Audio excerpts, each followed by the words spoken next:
poor. Africa does not need to be poor. We're blessed with more diversity than any other continent. And yet, sadly, we're the poorest. What a pie. And we're poor not because we don't want to get better. We're poor because we were exploited.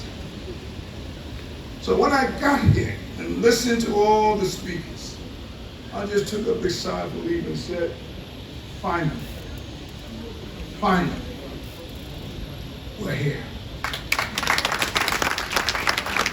Like I told you, I just put my speech aside because everything that had to be said, is said. We are doing this thing to improve future generations. Three things. We need to own our resources. Everything we're talking about is if we don't own our resources, we will never be able to achieve what we want to achieve. Another story. 1844, a guy named George Harrison discovered gold in Johannesburg. At the same time, we also had Obuasi. And because, like Vice President said, we went to sleep, they built their gold within Johannesburg. They controlled their gold within Johannesburg. Many years, 100 years later, Johannesburg has become a major city. Obuasi remains a metropolitan village.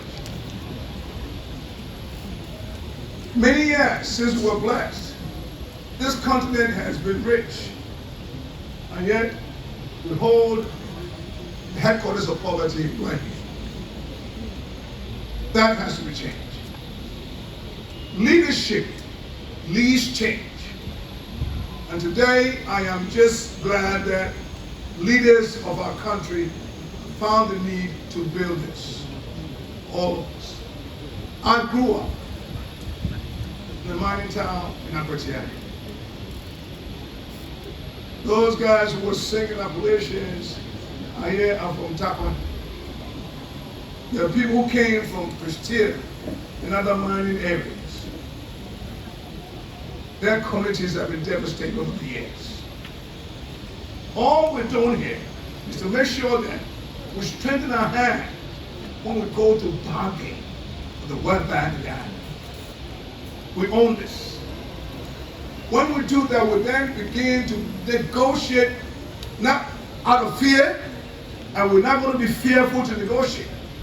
We'll have something to stand on. Our bargaining power will increase. Then, I have researched all the miners in the world who go underground to work. I have come to a conclusion that there's something wrong with the arrangements here. Gold has a universal price. If it's 12, if it's an ounce and it's sold $1,000 here in Ghana, the same thing in Canada, the same thing in Australia, the same thing everywhere.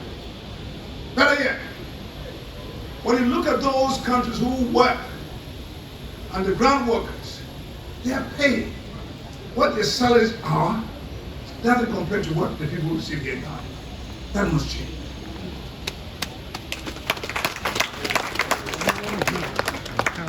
Again, I am from the rural area. You know, where we live in rural Ghana. When this country was built, it was built in the charter of a nation state.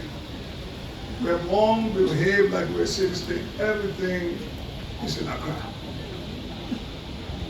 Everything is in Accra, whether you like it or not.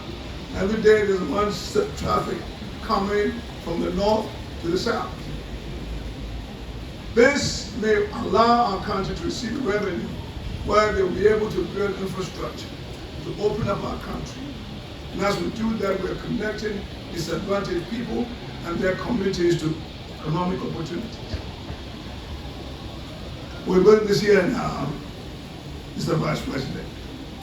I'd like to see a day when the refinery is built around Obuasi and Papa, so that the people who live there can have the opportunity and a decent living for themselves.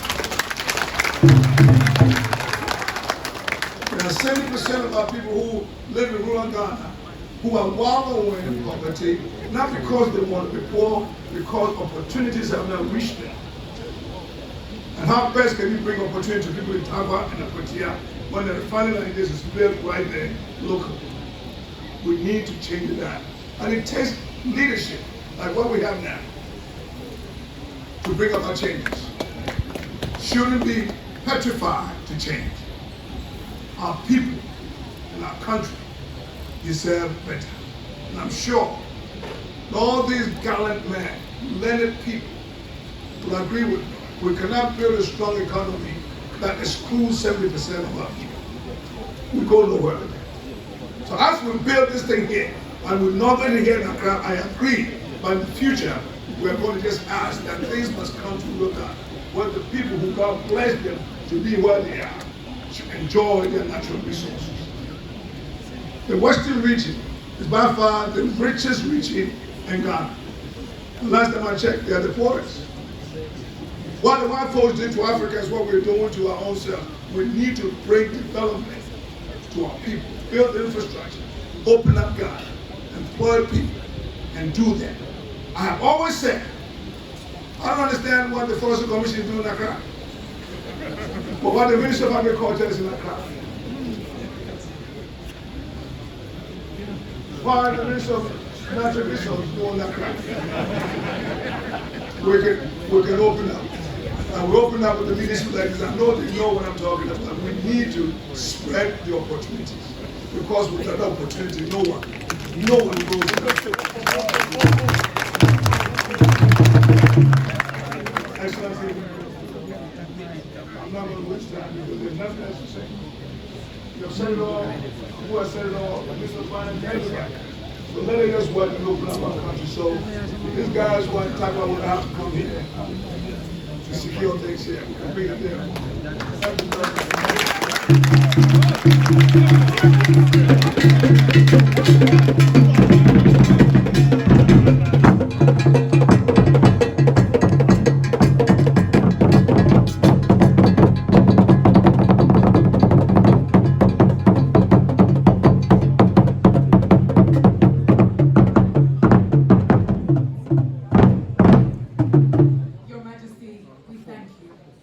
Ladies and gentlemen, with humility and respect, I am going to go through what will happen the moment this first part of our program concludes.